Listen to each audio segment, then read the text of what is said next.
कौन सोच सकता था कि एक साधारण सा दूध का डिब्बा रे के हाथों में आते ही जेल तोड़ने का सबसे बड़ा हथियार बन जाएगा। लेकिन जैसे ही रे ने उस डिब्बे को फाड़ा, उसमें से एक पतली चमकदार प्लास्टिक की शीट बाहर निकली। मौका मिलते ही उसने उस शीट को जेल के गेट पर लगे पासवर्ड लॉक के ऊपर सावधानी से चिपका दिया। जब गार्ड ने पासवर्ड टाइप किया तो उसकी उंगलियों के निशान उस शीट पर साफ छप गए। रे ने एलिमिनेशन मेथड का इस्तेमाल करते हुए जल्द ही सही पासवर्ड का कॉम्बिनेशन ढूंढ निकाला, लेकिन असली चुनौती अभी बाकी थी। गेट के बाहर हाथ कैसे पहुँचाया जाए। रे ने टॉयलेट पेपर को पानी में भिगोकर छोटी छोटी गोलियां बनाई और उनमें टूथपेस्ट मिलाकर एक चिपचिपा मिश्रण तैयार किया। फिर एक बड़े कागज की शीट में इन्हें लपेटकर उसने एक अनोखा चिपचिपा हथियार बनाया। लेकिन ये सब करने के लिए उसे कैमरे की नजरों से बचना था। हर बार जब गार्ड उसे सेल में बंद करके जाता, वह बाहर सिगरेट पीने और समय बिताने के लिए चला जाता। इस दौरान मॉनिटरिंग रूम 7 मिनट के लिए खाली रहता था। यही रे का सबसे बड़ा मौका था। रे जानता था कि जेल से भागने के लिए 3 चीजें जरूरी हैं। पहला, गार्ड्स की रूटीन की पूरी जानकारी। दूसरा, जेल के ढांचे का ठीक अंदाजा। और तीसरा, बाहर किसी भरोसेमंद साथी का होना। रे ने पहले 2 चीजों पर पकड़ बना ली थी। उसने जेल के पास एक कमजोर जगह भी ढूंढ निकाली थी, एक फायर स्टेशन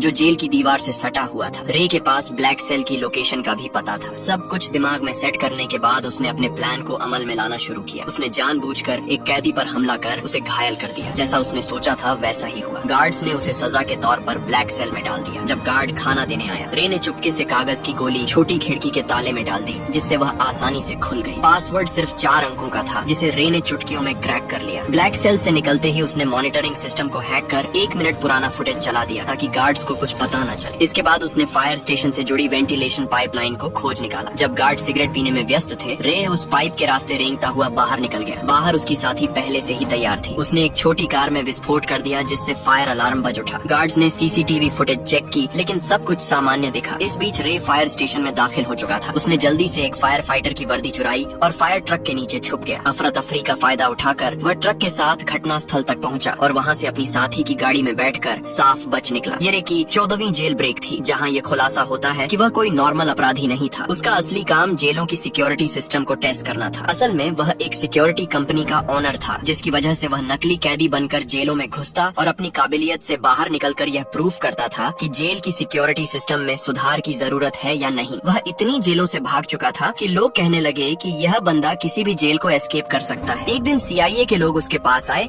और कहा कि उसे एक बहुत कड़ी और खुफिया जेल में जाना होगा, जिसका नाम या लोकेशन किसी को बताने का आर्डर नहीं था। ये मिशन बहुत खतरनाक था। बावजूद इसके रे मान गया, क्योंकि उसे लाखों डॉलर का यह ऑफर वर्थ हिट लगा। कौन जानता था कि पैसा सच में इंसान से कुछ भी करवा सकता है। उन्होंने रे को एक नई पहचान और एक सीक्रेट एग्जिट कोड दिया, जिसका इस्तेमाल वह अगर कुछ गलत हो तो भागने के लिए कर सकता था। जाने से पहले उन्होंने उसके शरीर में एक ट्रैकिंग डिवाइस भी लगाया। जल्दी ही वह दिन आ गया जब उसे जानबूझकर अरेस्ट होना था, लेकिन अचानक कुछ लोगों ने उसे अगवा कर लिया और इलेक्ट्रिक शॉक दे दिया। इससे पहले कि उसे कुछ समझ आता, उन्होंने उसके हाथ से ट्रैकिंग डिवाइस को निकाल दिया और उसे बेहोश कर दिया। जब उसकी आंखें खुली तो उसने खुद को एक अजीब सी जेल में पाया, जिसमें हर रूम कांच का बना हुआ था और वहाँ हर जगह कैमरे थे। उसके आसपास सभी कैदियों को भी ऐसे ही 24 घंटे सुपरविजन में रखा गया था। यह जेल पूरी तरह से हवा में लटकी हुई थी, जिससे कोई भी कैदी जमीन खोदकर भागने का सोच भी न सके। यह देखकर रे को तुरंत समझ आ गया कि वह एक बुरी सिचुएशन में फंस चुका है। वहाँ से जितना जल्दी हो सके निकलने के लिए उसने सीक्रेट कोड बोला, लेकिन जेल का जेलर एक टेढ़े दिमाग का आदमी निकला। उसने बिना कुछ सुने रे को फिर से बंद कर दिया। अब यहाँ ये रात सामने आता है कि जेलर किसी ऐसे आदमी से मिला हुआ था जो रे का दुश्मन था। कुछ देर बाद उसने देखा कि यहाँ के गार्ड्स पूरी तरह से हथियारों से लैस हैं और चेहरे पर काले मास्क लगाकर घूमते हैं। और गार्ड्स की संख्या भी कैदियों से कई ज्यादा थी, जिसकी वजह से उनका जब मन करता वे किसी को भी मारने या पीटने लग जाते। वहीं कैदियों को टॉर्चर करने के लिए एक भयानक कमरा बनाया गया था, जहाँ अंदर जाते ही तेज रोशनी से आंखें चकाचौंध हो जाती थी। इसके अलावा वहाँ का तापमान भी बहुत ज्यादा था, लेकिन इसके बावजूद दर्द को सहते हुए रे जैसे तैसे पूरे कमरे की जांच पड़ताल करने लगा। तभी मुआयना करते हुए उसकी नजर फर्श पर स्टील प्लेट से जुड़ी कील पर पड़ी। उसी मोमेंट उसके दिमाग में एक आइडिया आया। बाहर निकलने के बाद उसने प्लान बनाना शुरू कर दिया। अब जेल से बाहर निकलने के लिए उसे किसी की सख्त जरूरत थी। जैसे ही उसने अपनी पहचान बनानी शुरू की, तभी टाइसन नाम का एक आदमी उससे दोस्ती करने आ गया। उसकी आंखों में अलग ही चमक थी। उसने सीधे पूछा, क्या चाहिए तुझे? रे ने भी कुछ नहीं छुपाया और सीधा कहा, मुझे एक चमकदार आयरन शीट चाहिए जो रोशनी को रिफ्लेक्ट करे, और अगर तुम मुझे यह ला कर देते हो तो हमारी दोस्ती पक्की समझो। इस पर टाइसन भी राजी हो गया। इसके बाद वह सीधा जेलर के पास पहुंच गया और उसे उल्टा सीधा कहने लगा, जिससे टेढ़े दिमाग का जेलर गुस्से में आकर उसे वाटर टॉर्चर देने लगा। हालांकि इसी बीच टाइसन ने चालाकी से उस कमरे का ड्रेन कवर निकाल लिया। काफी मार खाने के बाद उसने वह कवर रे के हवाले कर दिया। रे को लगा ये आदमी तो काफी शातिर खिलाड़ी निकला। टाइसन से इम्प्रेस होकर उसने अपनी असली पहचान बता दी कि मैं एक जेल ब्रेकर हूँ। इसी के साथ उसने अपना एनालिसिस भी बताया कि इस जेल का स्ट्रक्चर वर्टिकल है, जिसका मतलब ये जेल अंडरग्राउंड में बनाई गई है। दरअसल जब रे टॉर्चर रूम में था तो उसने जमीन के नीचे से पानी की आवाजें सुनी थी, जिसका मतलब वहाँ एक पानी की पाइपलाइन हो सकती है जिससे उन्हें भागने का रास्ता मिल सकता है। इस सब के बाद टाइसन ने जानबूझकर जेल के गुंडे मार्को ब्रदर्स से पंगा ले लिया। उधर रे ने एक रोटी को हथेली में छिपा लिया। फिर जैसे ही मार्को के आदमियों ने जेल में मारपीट मचाई, प्लान के अकॉर्डिंग दोनों को टॉर्चर रूम में डाल दिया गया। वहाँ पहुँचते ही रे ने फौरन ड्रेन कवर निकाला और उसकी रिफ्लेक्शन से कीलों पर फोकस डाला। देखते ही देखते हाई टेम्परेचर की वजह से वे कीलें पिघल कर बाहर निकलने लगी और एक एक करके कुछ ही सेकंडों में उसने सभी को निकाल लिया। फिर उसने रोटी का टुकड़ा मुंह में डालकर टाइसन को इशारा किया ताकि वह गार्ड का ध्यान अपनी तरफ खींचे। इसके बाद टाइसन ने अपना काम शुरू कर दिया, जिससे जेलर का ध्यान उसकी तरफ चला गया। वहीं रे ने तुरंत गीली रोटी को सीसीटीवी कैमरे पर चिपका दिया ताकि अंदर की फुटेज न दिखे। फिर वह फ्लोर से नीचे उतर गया और पाइपलाइन में चढ़ते हुए आगे बढ़ने लगा। लेकिन बदकिस्मती से रास्ते में गलती से एक तार टूट गया, जिससे पानी बाहर आने लगा। आखिरकार जब वह ऊपर पहुंचा तो उसके पैरों तले जमीन खिसक गई, क्योंकि यह जेल जमीन के नीचे नहीं बल्कि समुद्र के बीचों बीच पानी की एक विशालकाय शिप में थी, जहां से भाग पाना नामुमकिन था। इस बीच पानी लीक होकर जेल के अंदर भरने लगा, जिसकी वजह से टॉर्चर रूम के कैदियों को रिहा कर दिया गया। खुशकिस्मती से रे गार्ड्स की नजरों से छिपकर समय पर वापस आकर बच गया। हालांकि दूसरी ओर एक नई मुसीबत उसका इंतजार कर रही थी। दरअसल जेलर को फर्श पर छोड़ी गई कीलें मिल गयी, जिससे वह समझ गया कि रे ने जेल तोड़ने की कोशिश की है। उसके बाद उसने फौरन एक आदमी को कॉल लगाया, जहाँ यह राज खुला कि रे को इस जेल में फंसाने वाला कोई और नहीं बल्कि उसका बिजनेस पार्टनर लेस्टर निकला, जिसने कंपनी के लालच में आकर यह साजिश रची थी। अब अगले दिन किसे पता था कि रे के ऊपर टॉर्चर के बादल मंडराने लगेंगे। जब जब वह सोने की कोशिश करता, गार्ड्स उसे जगा देते और इसका फायदा उठाकर वह उसे खूब मारते पीटते भी थे। ऐसे ही कई दिन बीत गए। रे पूरा दिन बेहोशी और थकान में रहता। आखिरकार उसकी हालत देखकर गार्ड्स उसे रोज मेडिकल रूम ले जाने लगे। डॉक्टर भी उसे देखकर दंग हो जाता था। कुछ दिनों के बाद टॉर्चर का सिलसिला खत्म हो गया और उसने फिर से प्लान बनाना शुरू कर दिया। दरअसल खाना खाने के बहाने वह टेबल के नीचे चोरी छिपे एक डायरेक्शन बताने वाली डिवाइस बनाने लगा। इसी दौरान उसने मार्को से मिलकर उसे अपनी टीम में शामिल कर लिया, जिसके बाद तीनों ने मिलकर एक ताबड़तोड़ प्लान बनाया। प्लान के हिसाब से मार्को भाई ने जेलर से झूठ बोला कि मेरे पास खुफिया जानकारी है जो मुझे डेक पर जाकर पहुंचानी है। ये सुनते ही जेलर ने उसे डेक पर जाने की परमिशन दे दी। अब वहां पहुंचते ही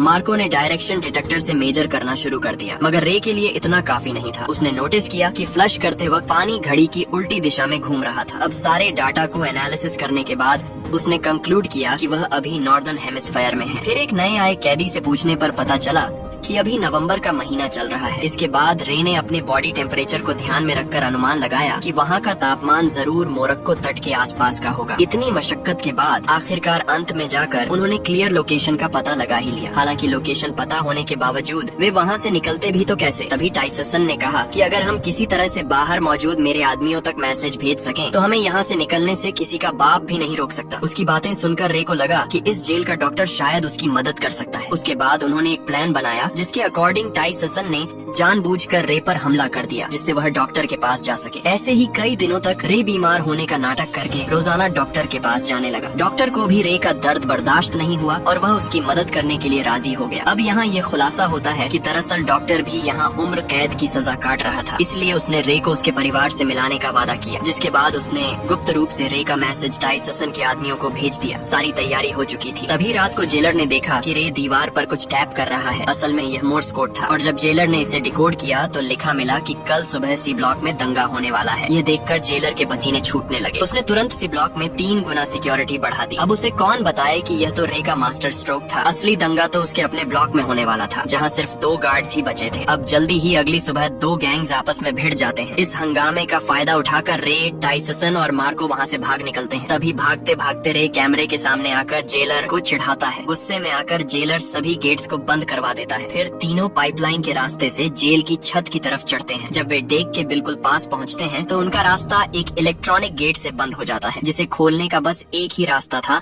कि पूरी जेल का पावर ऑफ कर देना। इस जोखिम भरे काम से सबको वापस पकड़ा जा सकता था। वहीं दूसरी तरफ जेलर ने मोशन डिटेक्टर के जरिए उनकी लोकेशन ट्रेस कर ली और फिर सारे गार्ड्स उनके पीछे लग गए। तभी भागने के दौरान मार्को को गोली लग जाती है। वह समझ जाता है कि उसका जिंदा बचना अब मुश्किल है, इसलिए वह अपने साथियों को भागने को कहता है और अकेले गार्ड्स को रोकता है। जैसे तैसे रे नीचे पावर रूम तक पहुंचकर पूरे शिप का पावर ऑफ कर देता है और ऊपर गेट खुलते ही टाइसन तुरंत डेक तक पहुंच जाता है। खुशकिस्मती से वहां हेलीकॉप्टर भी पहुंच चुकी थी, लेकिन टाइसन के मजबूत इरादों की वजह से वह रे को अकेला छोड़कर जाता भी तो कैसे। उसने मशीन गन उठाई और सामने आने वाले गार्ड्स पर गोलियां चलानी शुरू कर दी। वहीं दूसरी तरफ रे छुपकर पानी के एक टैंक में घुस गया, जहां उसे ढूंढ पाना मुश्किल था। ये देखकर जेलर ने तुरंत आदेश दिया कि शिप को दोबारा रिस्टार्ट करो, जिससे जिस पानी के टैंक में रे छुपा था वह अपने आप फ्लश होने लगा, जिससे रे फौरन समुद्र में जा गिरा। रे का दिमाग देखकर जेलर के तो होश ही उड़ गए। वहीं इधर टाइसन ने एक बंदूक उसकी तरफ फेंकी। रे ने तुरंत कैच किया और कुछ गोलियां फायर कर दी, जिससे जेलर के पीछे रखे तेल के ड्रम फट गए। इसी के साथ जेलर की वही मौत हो गई। अब सब कुछ शांत हो गया और वे दोनों अफ्रीकन तट पर पहुंच गए। अचानक सामने से एक गाड़ी आई, जिसमें से एक लड़की उतरी। वह लड़की और कोई नहीं बल्कि जेसिका निकली, जिसने रे को यह मिशन का ऑफर दिया था। तब रे को पूरी बात समझ आई। ये सारा प्लान डसन की बेटी का था। दरअसल जेसिका ने अपने पिता को बचाने के लिए उसे जेल में भिजवाया था और रे की चालाकी से उसे बाहर भी निकलवा लिया। आखिरकार रे के चेहरे पर एक प्यारी सी मुस्कान खिल उठी और ऐसे ही संघर्ष और हार न मानने के जज्बे से वे लोग अपने परिवार से वापस मिल सके।